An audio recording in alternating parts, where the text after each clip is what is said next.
खुलुमबाय लोगोफोर, गोजोन फुंबिलि बयनिसिमबो। नोंथांमोनखौ गोदान भिडिअ'आव आरो फिन खेबसेबाव बयखौबो बरायनाय बावहरबाय। आं दिनै नोंथांमोननि सिगाङाव माखासे खौरां लानानै फैबावलायबाय। आसा खालामो नोंथांमोनहा खौरांखौ नायनानै मोजां मोनगोन। दिनैनि गिबि खौराङावनो दङ। दिनै BTC सोलोंथाइ बिफाना लोगो फोरोंगिरि, बिगियान फोरोंगिरि आरो हिन्दी फोरोंगिरिनि मासिनि थाखाय सायख'जानाय बिजाथिफोरनि फाइनाल फारिलाइ फोसावगोन। BTC सोलोंथाइ बिफाना फोसावदों दि लवार प्राइमारि, LP आरो गोजौ गुदि UP फरायसालिफोरनि थाखाय लोगो फोरोंगिरि, बिगियान फोरोंगिरि आरो हिन्दी फोरोंगिरिनि मासिनि थाखाय सायख'जानाय बिजाथिफोरनि जोबथा फारिलाइखौ दिनै 21 आगस्तआव फोसावनाय जागोन।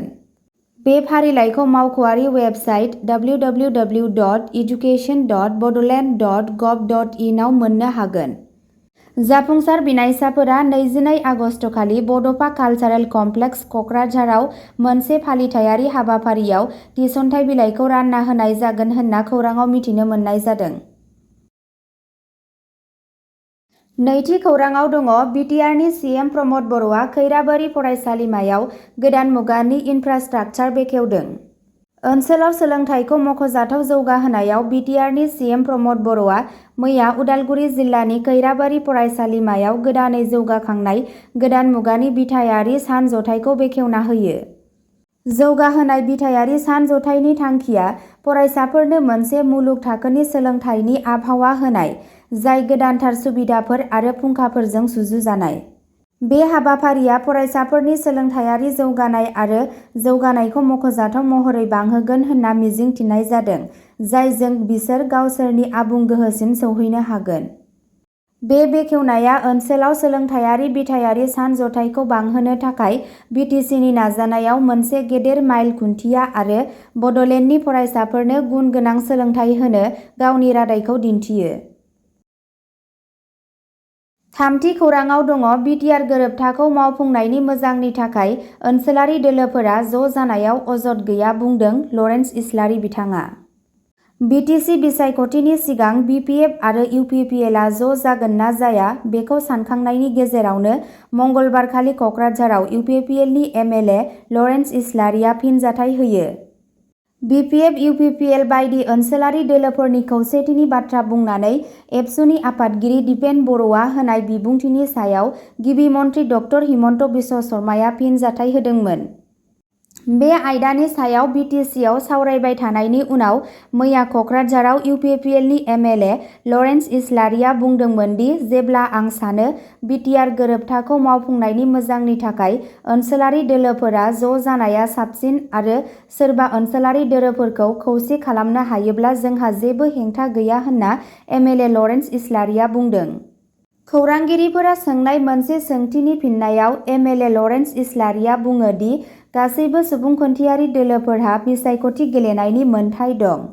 बिसायख'थि गेलेयाब्ला रावबो दोलो थानाय नङा। जुदि बबेबा दोलोआ अनजिमानि बिथिङाव सोरखार दानो हायोब्ला सरासनस्रायै CMआ बै दोलोनिफ्रायनो थि खालामनाय जागोन। बबेखानि जुदि गोरोबलायनाय दं अब्ला बेखौ सावरायनायनि बिथायाव थि खालामनाय जायो। BTC दानायनि उननिफ्रायनो BJP आरो कंग्रेसजों लोगोसे गुबुन राजखान्थि दोलोफोरा बेवहाय बिसायख'थि गेलेगासिनो दं। 2025 मायथाइनि BTC बिसायख'थियाव माखासे दोलोफोरा हारसिङै गेलेनो हागौ, माखासेया गोरोबलायनानै गेलेनो हागौ। हायुंआरि एबा ओनसोलारि दोलोफोरा हारसिङैनो गेलेयोब्ला 40 मासिफोरनि गेजेराव बेसेबां मासि देरहागोन, गोरोबथायाव गेलेयोब्ला बेसेबां मासि मोनगोन बेखौ थि खालामनायनि उनावसो बिसायख'थि गेलेगोन आरो बेयाव जेबो गोमोथाव नङा होनना MLA लरेन्स इस्लारिया बुङो। बेखौ नोजोर होनो गोनां दि बे आयदाखौ लानानै दान्थे-बिदान्थे सोलिगासिनो दं, नाथाय BPF दोलोआ दासिमबो फिनजाथाय होनो हायाखै। ब्रैथि खौराङाव दङ। कलकाता डाक्टारनि दुखुनांथाव जाथायनि हेंथायै आसामनि बड'लेण्ड मुलुगसोलोंसालिया रेलि खालामदों। बड'लेण्ड मुलुगसोलोंसालिनि फरायसा आरो फोरोंगिरिफोरा बावैसो सिगां कलकातायाव सासे डाक्टारखौ जिनाहारि खालामनाय आरो बुथारनायनि बेरेखायै मंगलबारखालि मोनाबिलियाव मोनसे सिरि हानजा सुरनाय हाबाफारि लादोंमोन। बे हाबाफारियाव गुवारै बाहागो लानाय नुनो मोन्दोंमोन, जाय गासै सुबुं समाजाव गोथौ दुखु आरो रागाखौ दिन्थियो। हानजा सुरनाया मुलुगसोलोंसालि केम्पासनिफ्राय जागायजेन्दोंमोन, जेराव रोजा रोजा फरायसाफोर आरो फोरोंगिरिफोरा ज' जादोंमोन। बेनार आरो पस्टारफोर लानानै बिथांमोनहा बे मुगैथाव जाथायखौ सोंखारिदोंमोन, जाय हादोर नाङैनो रागा जोंखांहोदोंमोन। बेनारफोरा दायनिगिरिखौ न्याय आरो गोरा साजा होनो खावलायदोंमोन। सिरि हानजा सुरनायनि समाव बाहागो लागिरिफोरा थासारिनि गोथौथि आरो गोख्रै मावनांगौनि गोनांथिनि सायाव गोसो होदोंमोन। हानजा सुरनाया आथोन बिथायारि हिंसानि सोलिबाय थानाय जेंनाफोर आरो लोरबां सुबुंफोरखौ रैखाथि होनो थाखाय खान्थियारि सोलायनायनि गोनांथिखौ दिन्थियो होनना साननाय जादों। बाथि खौराङाव दङ उफ्रा बिसायख'थिखौ नोजोर होनानै काजलगावआव बिसायख'थि मावख'गिरिनि मोनसे खौरां मेल खुंदों। चिरांनि काजलगावआव थानाय 31 नं सिडली बिधान सभा बियाबनि उफ्रा बिसायख'थिनि सायाव चिरां जिल्लानि जिल्ला बिसायख'थि मावख'गिरिया मोनसे खौरांगिरि मेल जानानै थाङो। जिल्ला बिसायख'थि मावख'गिरि पि. बिजय भास्कर रेड्डीआ खौरां मेलाव गुबुन गुबुन राजखान्थि दोलोनि थान्दैफोरनि नुजाथिनायाव 31 नं सिडली बिधान सभा बियाबनि उफ्रा बिसायख'थिनि थाखाय जोबथा भटार फारिलाइखौ फोसावो।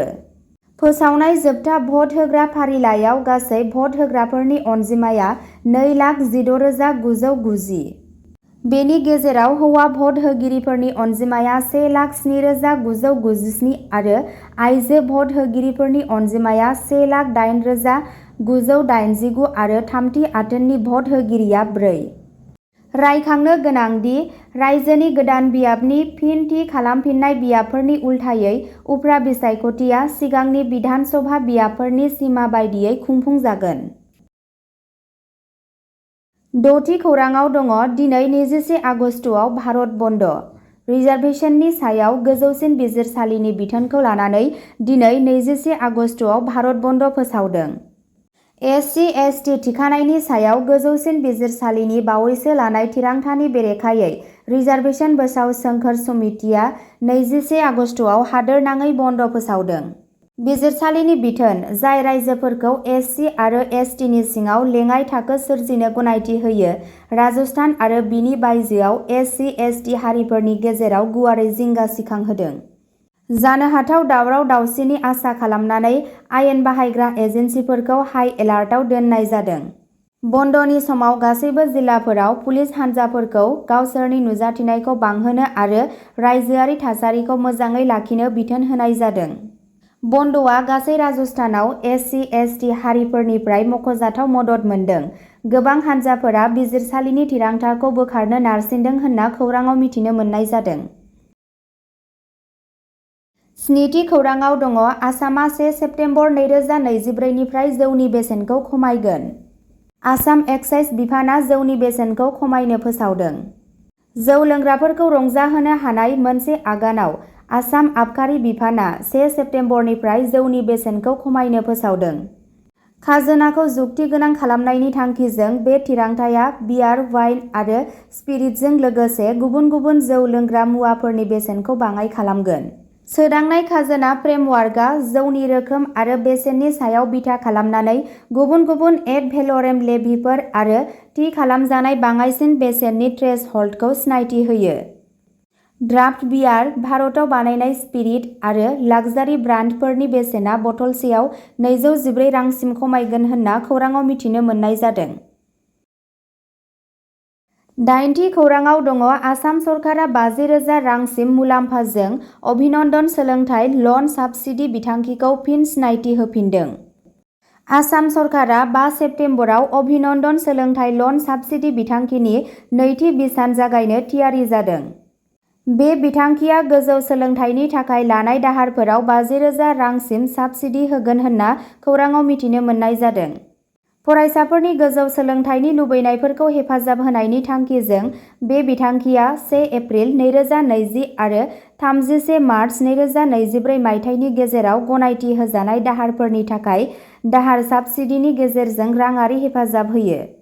गासैबो फरायसाफोर जाय आसामनि अरायथा थागिरि आरो रायजो एबा बायजोआव गोजौ सोलोंथाइ लागासिनो दं, बिसोर आरजाथाव। बे बिथांखिनि सिङाव मुलाम्फाफोरखौ मोननो थाखाय बाङाइसिन सोलोंथाइ दाहारनि बिबाङा 2 लाख रां। बे मुलाम्फाखौ साफ्रोम मुलाम्फा मोनग्राफोरनि थाखाय खेबसेल' लानो हागोन। MP, MLA, पन्चायतनि मावख'गिरिफोर आरो सोरखार एबा सोरखारि PSUफोराव अरायथा मावग्राफोर बायदि थाखानाय सुबुं थान्दैफोरनि गथ'फोरा आरजाथाव नङा। एप्लाइ खालामनाय अनलाइन पर्टेलआ 5 सेप्तेम्बर टिचार डे खालिनिफ्राय जागायगोन होनना खौराङाव मिथिनो मोननाय जादों। गोनां डकुमेन्टफोरा जाबाय फरायसानि आधार कार्ड, बिमा-बिफा सिनायथि डकुमेन्टफोर, बेंक लननि डकुमेन्टफोर आरो थाग्रा फोरमानलाइ। गुदि खौराङाव दङ जोंनि हारिनि मोनसे दुखुनांथाव आरो लाजिनांथाव खौरां। सासे आइजोआ 10 थाखोआव फरायनाय फिसाजोखौ गारनानै 2 गथ' गोनांखा हौवाजों खारदों। खौरां बिजोंनिफ्राय मिथिनो मोननाय बायदियैब्ला अदालगुरि जिल्ला माजबाद बाहादुर आदर्श मैमुगुरि गामिनि अनजालि दैमारिया गावनि फिसाय राजु दैमारिजों लोगोसे 10 थाखोआव फरायनाय फिसाजोखौ गारनानै गामिनिनो 2 गथ' गोनांखा बिष्णु बसुमतारीजों खारदों। बेनिखायनो सोरबाफोर बिसोरखौ बबेयावबा नुदोंब्ला एबा थानायखौ मिथिदोंब्ला नैबे 7636849037 9365802502 आरो 7086795201 जानबुं नाम्बाराव फोरमायहरनो थाखाय नखरनि सोद्रोमाफोरा खावलायहरदों। दिनैनि खौराङा एसेनोसै आरो जाय बिथांमोनहा सानसेनि फानजामुथिखौ नायनो गोसो नोंथांमोनहा स्क्रिनाव होनाय चेनेल बड' इनफ' पइन्टआव थांनानै नायहैनो हागोन। चेनेलनि लिंकखौ डिस्क्रिप्सनाव होनाय जादों।